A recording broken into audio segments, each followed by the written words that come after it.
Hi, I'm Beth Ray with MyCounselor.Online, and today we are talking with Melissa Abellio, marriage therapist with MyCounselor.Online, and we're discussing her incredible article that's called Let's Talk About Sex, and this is just part one. Part two is amazing too. We're just going to talk about part one today. Hello, Melissa. How are you doing? Hi, Beth. I'm doing well today. How are you doing? I am great. I just cannot emphasize enough how much I feel like my life would have been bettered if I would have read this like 15 years ago. And how jealous I am that all of you therapists have all of this already in your head to draw from and use, and we're just left wandering around trying to figure this stuff out.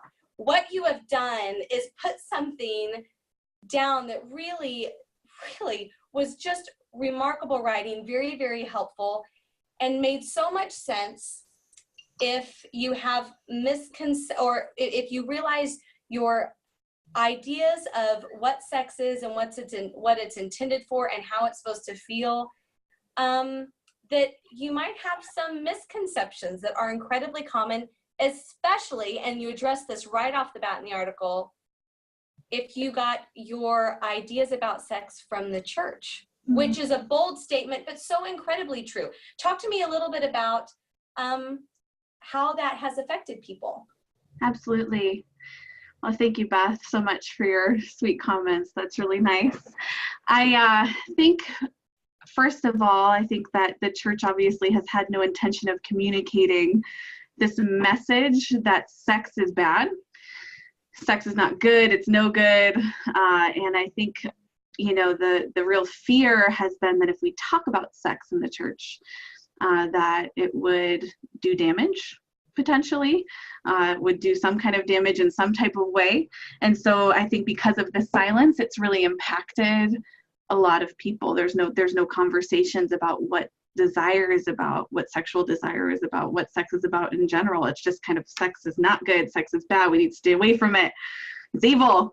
And so I think in that way, it's really inhibited a lot of Christians, people who love the Lord deeply and whose concept of sex, it then gets attached to this idea of even the desire for sex and the idea of arousal being negative, being bad. And so in the context of marriage, when that desire comes up or that arousal comes up, there's this training, this thought process of that's bad. Yes, that's wrong. So I think that's truly impacted people's ability to be able to truly enjoy pleasure.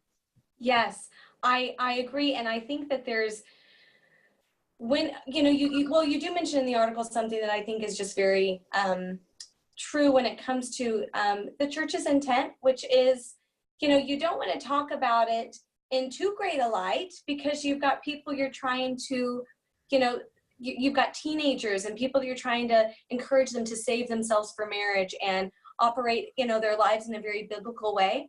And so I you know, you talk about that if it is addressed, it is always negative. And, you know, perhaps that is because they don't want to create a curiosity about it that sounds interesting and fascinating. But you're so right, on the other end, on the reciprocating end, it makes sex for people that have grown up in the church and where that has been their main teachings about sex awkward. You don't feel confident in your desires and what you want. You feel kind of weird about it, maybe a little bit shy when it comes to discussing it with your spouse. And I think that is incredibly true.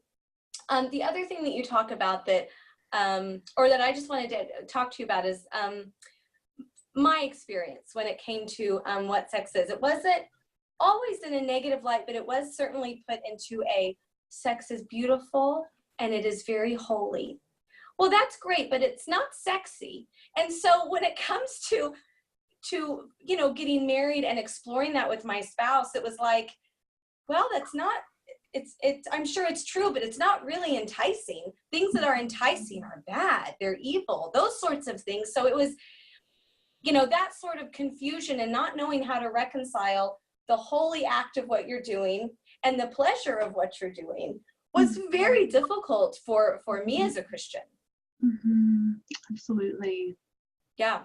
So I loved you addressing that, of course, in the article. I just thought that was so good. You talk about So basically, all right, we've talked about the church, but how do we talk about sex in a godly manner, and that there is a way to do that, and there is a way for the church or wherever you got your ideas from sex, there is a way of talking about it more in a healthy light and in a very godly light. Can you shed some light on your tips for doing that? Absolutely.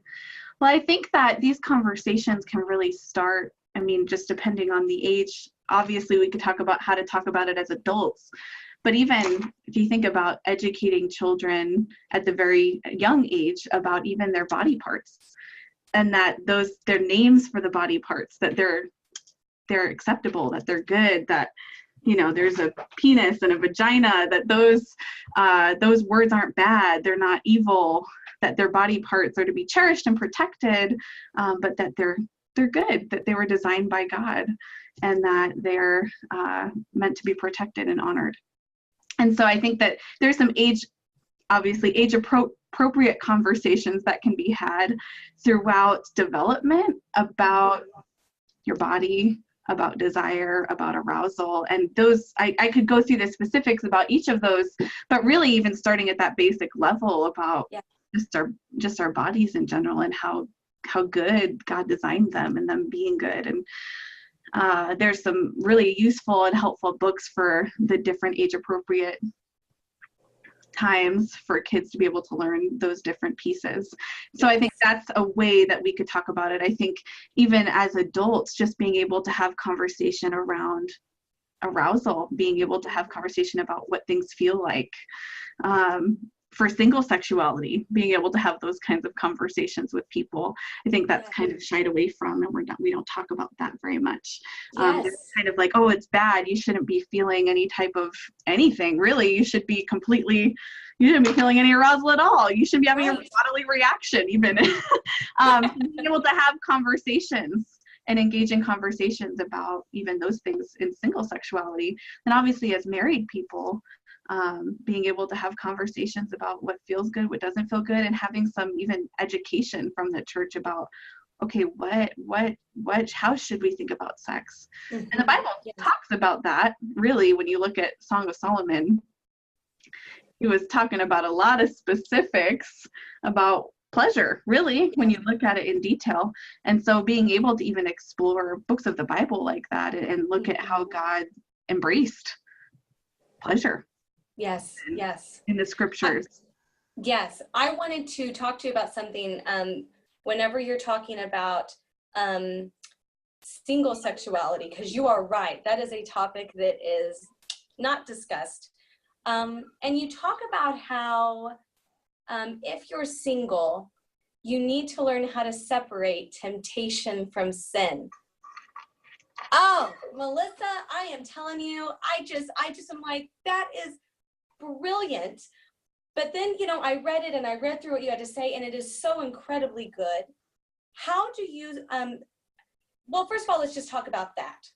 Separating temptation from sin. What is the difference? Especially when it comes to lust. You don't act on it, but you feel it, you think it. What is sin and what is not when it comes to temptation sexually? That's a good question. Well, when you think about, the Bible, actually in James, it talks about this, but it says desire gives birth to sin, and then sin gives birth to death. It specifies the difference between desire and sin. There is obviously a difference there. Sin is not desire. And that's kind of what the article talks a little bit about. But when you think about the difference between the two and what that looks like even with lust, it would look like, I think, you being able to accept that your body has responses, physiologically has responses, whether you sit a certain way or you look at somebody and you have a moment where you're experiencing arousal, that initial feeling, that feeling that you experience in your body physiologically that's happening, that's good, that God designed that. That's a desire there. Now we have a lot of different options with that desire that we could go and give way to. Yes. Following that, if we wanted to follow and decide to then lust and entertain those thoughts, that would be probably crossing into sin, where desire is then giving birth to some sin. Where if we were to just acknowledge and say that, hey, that desire is not bad, that the sin is bad. Yes. I think that is such a brilliant thing to say, because I feel like a lot of people, it's kind of like when it comes to sin, the same way, when it comes to a diet, it's like all or nothing. And if you feel like you've already sinned, well, now I should just act on it, or I might as well. I mean, I know if I think it, it's like that I did it, so I might as well. When the truth is, and like you talk about biblically, no, the way that you initially felt was desire that you were created to have. And that isn't a sin that gives you permission to just go ahead and let loose for the rest of the day. There is still boundaries there, and you are still a very good person if you find yourself attracted to something or moved in some way. It's just, this is all just such brilliant writing, and I cannot encourage parents to read it more. I cannot experience anybody that is a Christian, or I cannot encourage anybody that is a Christian that has grown up in church, and maybe the talks about sex that you have had have really only come, from church or from camp, that there might be another perspective to look at it, and you gave that to us, and nobody has given that to me ever, Melissa. So thank you for that. And you can find her article at MyCounselor.Online, and it is titled "Let's Talk About Sex Part 1. Melissa, you're a rock star. Thank you for stepping out and giving information in an area that is so desperate for it.